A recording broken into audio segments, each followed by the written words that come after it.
En un instante, la maquinaria de la muerte saudí arrebató con sus misiles la vida de la familia del joven Abu Bakr de 17 años de edad, cuando fue bombardeada su vivienda en el barrio de los indios en la ciudad de Al-Hudaida, en el occidente yemení. Para que al aclararse el polvo del bombardeo, nos relate este joven la historia del martirio de su padre, su madre y sus 3 hermanas.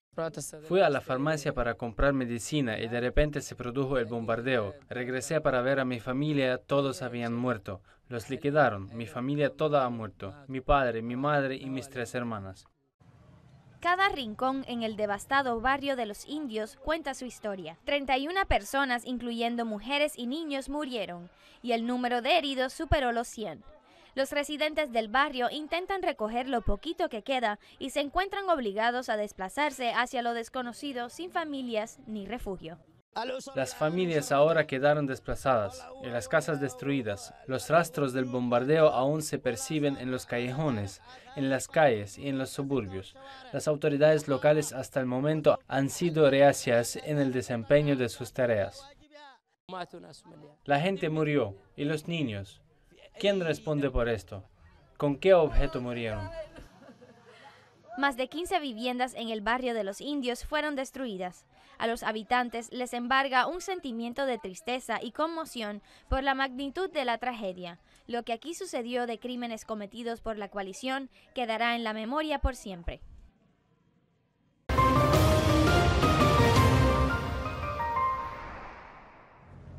A menudo aciertan los estadounidenses innovando en relación a un espectáculo que llama la atención de los espectadores alrededor del mundo. Uno de estos es el primer debate presidencial entre Hillary Clinton y Donald Trump, y entre los espectadores se encuentra el público árabe. Hillary eligió cuidadosamente el color rojo, un color a través del cual envió un mensaje inicial que dice: "Soy fuerte en relación a mi salud y a mis posibilidades de ganar". Clinton, siendo producto del establecimiento estadounidense, logró inclusive controlar su risa, culminando el espectáculo a su favor. Trump, usted vino aquí para criticarme y yo vine para ser presidente. La economía ocupó aproximadamente la tercera parte del debate. Los asuntos internos se situaron en la parte superior de las prioridades de la administración estadounidense, mientras que los problemas de nuestra región se encontraban en el fondo. Se presentó el turno de nuestra región conversando sobre Daesh y la lucha contra el terrorismo, también sobre el petróleo. Clinton fijó el término de 1 año para acercar totalmente a Daesh. Para ello se basó en los éxitos del combate contra Daesh en Irak y habló de limitar la lucha contra la organización a Siria.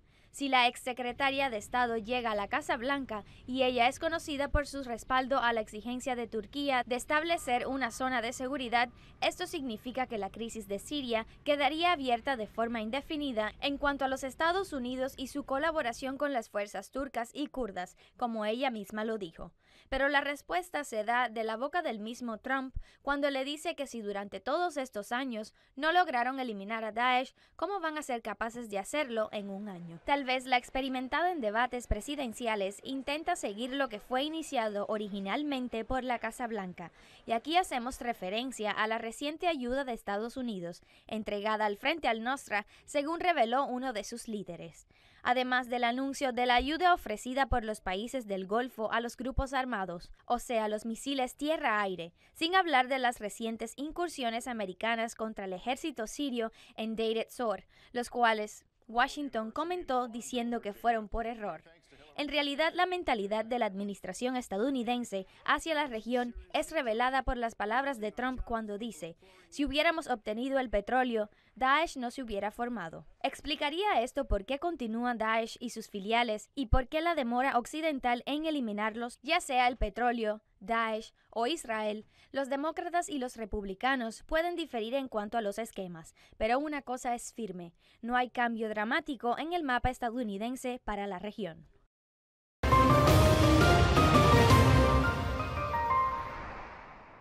Es un logro nacionalista muy importante, Con esta expresión, el ministro de Energía israelí, Yuval Steinitz, describió el acuerdo firmado entre Israel y Jordania para la exportación de gas natural desde el campo de Leviatán en el mar Mediterráneo a la compañía eléctrica jordana.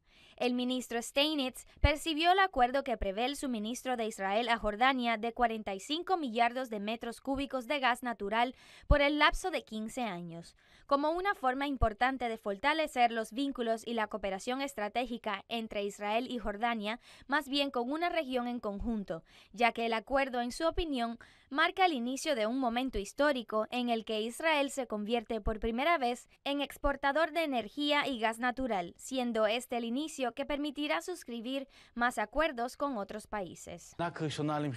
Es una noticia importante para la economía israelí y un gran negocio que es el primero de su tipo.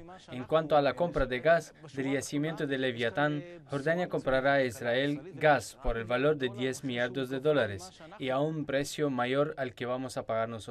Analistas económicos opinaron que la firma del acuerdo para exportar gas hacia Jordania, el cual estará en el orden de los 10 millardos de dólares, le garantiza al yacimiento de Leviatán una oportunidad seria para su desarrollo, sin tener que recurrir a las inversiones extranjeras, ya que Jordania ofreció el precio más alto logrado por Israel en el campo de la exportación de gas. Mientras que algunos observadores consideran el trasfondo de la importación o exportación de gas político por excelencia. Al mismo tiempo señalaron que ese acuerdo es el primero de su tipo en el que no se extraerá gas desde el yacimiento antes de que transcurran por lo menos 4 años. Esto se considera como la mayor negociación con Jordania desde el acuerdo de Wadi Araba en el año 94.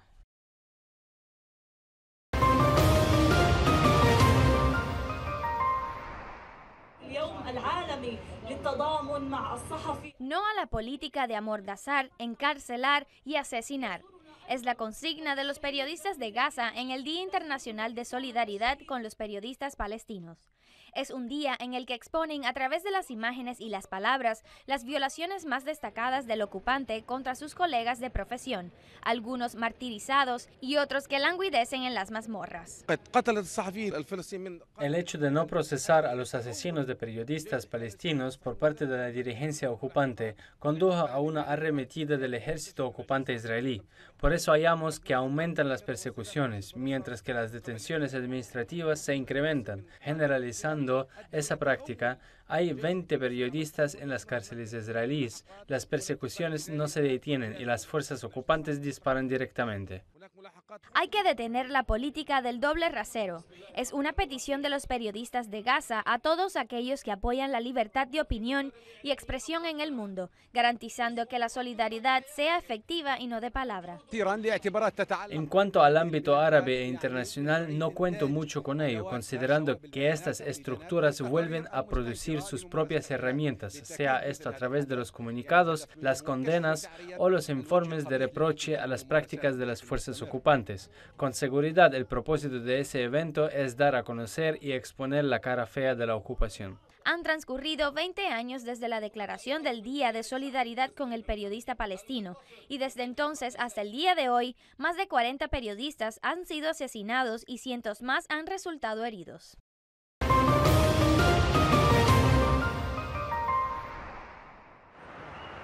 No se percibió el humo blanco esperado de la sala de reuniones del Foro de Energía Internacional en Argelia.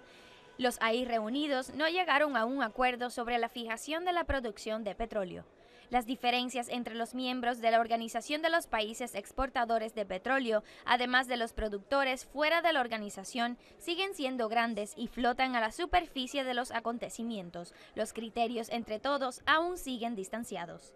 Diferencias que aparentemente tienen que ver con petróleo, pero que en realidad son decisiones políticas que giran alrededor del tema del crudo, afectando la economía de los países. Sus decisiones que encontraron en el juego del petróleo la mejor opción para hacer frente a países como Rusia, Venezuela, Irán, Irak y Argelia, lejos de cualquier consideración o intereses relacionados con el mercado del crudo y la economía mundial. Pero la pregunta que se plantea hoy y la cual no encuentra respuesta es, sigue siendo la voluntad política capaz de controlar las articulaciones del mercado en cuanto a la producción y precios. Los indicadores económicos y financieros de los países del Golfo, que son la columna vertebral de la OPEP, revelan que sus economías ya no pueden continuar con el juego de quién resiste más.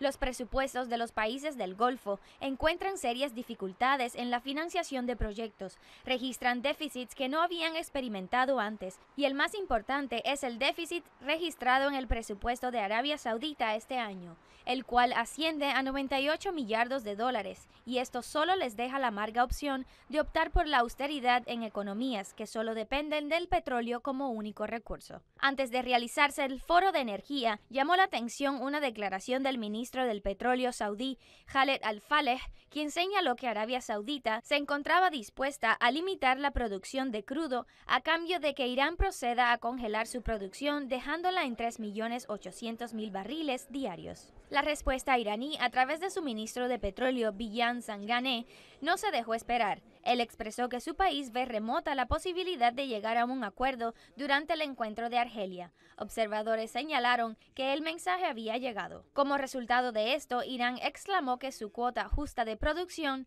debe ser más de lo que actualmente bombea, o sea, debe estar en alrededor de 4.800.000 barriles diarios. En el juego del petróleo, todos podrían ser perdedores, pero la pregunta que se formula es, ¿dónde reside la solución y por dónde empezar?